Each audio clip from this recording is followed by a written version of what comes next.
Hello and welcome to another Demon 212 original N64 kart review. Today I'm going to be taking a look at Banjo Tooie. If you've never played the game before, or saw my previous Banjo review, then to be fair, it's probably a good thing, because this is nothing at all like the first one. This is very much like it's trying to be Legend of Zelda Ocarina of Time meets Super Mario 64. There's so much different to the game, it's unbelievable, so I'm just going to go straight into the game. There's nothing much to show you at the start other than the fact that you've got like multiple files, you've got options, and you've got multiplayer stuff and stuff like that, which I'll try to show you some of the multiplayer off a bit later on. But starting off in the game, you've now got this outer world hub, which is very much like, rather than on the last game where it was an outer world hub and you could just go to level, now there's all sorts of different things. You've got to go to certain areas, there's warp pipes all over the place that take you to the different areas that you've been to, and basically they're not the levels there, they're just the different areas in the outer hub world, because now you've got to, for example, at the start you've got to go straight to see the king. The king gives you a Jiggy. You've then got to go see Jiggy Wiggy. He then gives you one of the levels. The levels are pretty much the same as always, although they're a hell of a lot bigger than they used to be. So I'll just try and basically go to one of them now and just to show you basically what's going on. This is basically the King's Temple though that you have to go to right from the start, just to help you out there, because I ended up wandering around for ages getting lost. But anyway, just going to shut up for a few seconds and have hopefully Panda cut into the level.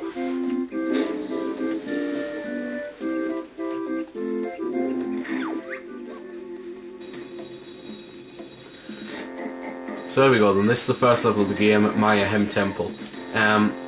Basically, when you're on the last game you had to like complete jigsaw puzzles to actually unlock the levels. You still have to do that, but now you have to go see this Jiggy Wiggy fellow, give him the jiggies, and then he creates a jigsaw puzzle.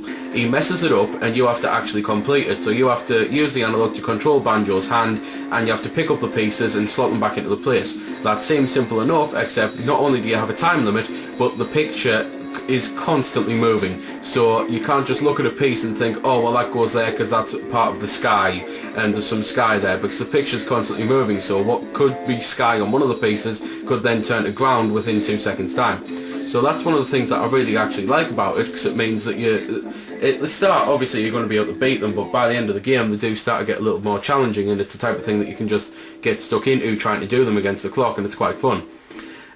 Mumbo's returned, as you can see I'm in Mumbo's skull, and now basically you have to actually get these things called globos, and there's 2 on a level rather than the 5 Mumbo skulls, and basically they allow you to actually get both the shamans to do things for you, because now there's also another shaman called Wamba, I believe. And basically, if you choose to go to Mumbo, then you actually play as Mumbo. I'm currently running around as him now, I can do all of his moves and the likes. He's actually only got a limited set of moves, but even so. And if you go to Wumba, then she's the one who actually turns you into the things now. So on the last game obviously you had the walrus and stuff like that. This one you've got a washing machine, you've got a stony, and the stony's the first one that you're going to get turned into, because you've got to go into the Great Stony Kickball Tournament and play that and win it to get a Jiggy. The Jiggies remain, as you may have worked out by now, basically, they're still the main centre of the game. There's 10 per level, and there's still a few left to get around the place and the likes. And rather than on the last game where you could pretty much get all in a level inside about an hour, it now takes about half an hour to get just to the first one, because there's that much backstory of stuff you have to do. As I say, you've got to first collect a globo for this one, then you've got to go and get control of Mumbo here, and then Mumbo rises this great giant golden thing around.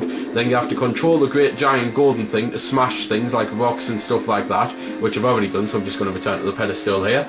And then he opens up the rest of the level and the likes for you to just turn back into Banjo, and he can run around getting to the other Jiggies.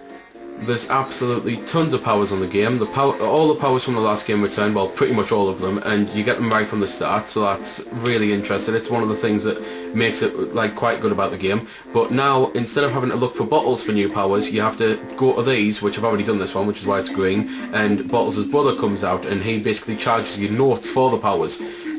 Just very quickly about the notes, now you don't have to collect all 100 in the level. You can, well, you still obviously have to collect all 100 in the level, but you don't have to do it in one life, because there aren't actually any lives on the game.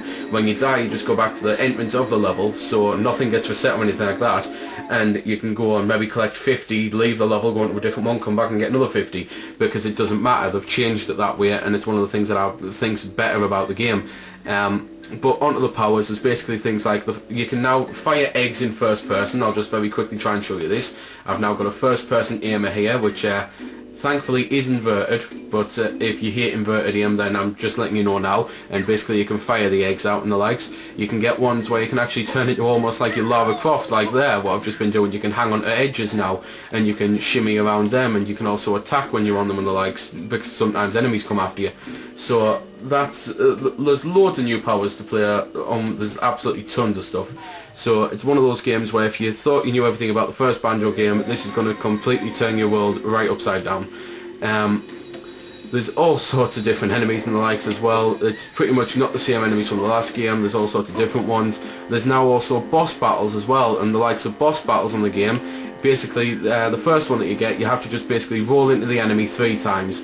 But it's not as simple as that, because you've got to roll and charge attack him once, then he gets a shield around him and starts throwing potions off you, then you have to roll and attack him again, and then again with the potions and the shields and stuff like that.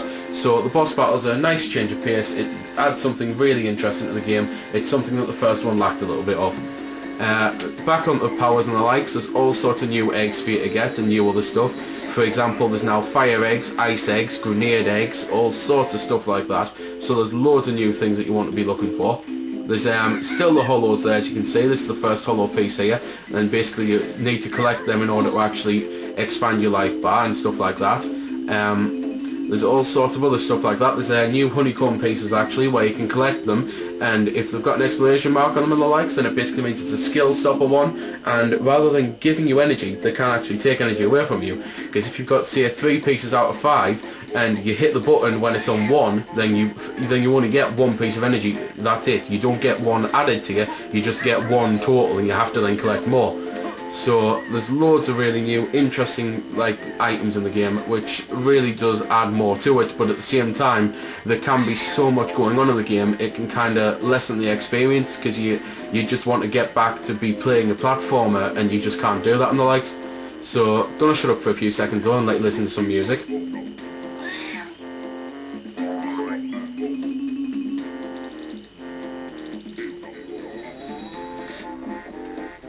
So there we go then, that was a bit of the music.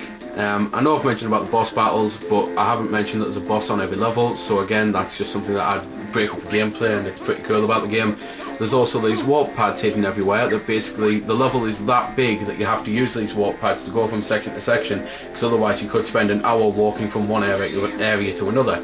So they're pretty useful and pretty helpful. The Jingos make a return, and you may remember them from the last game. If not, then watch my last review.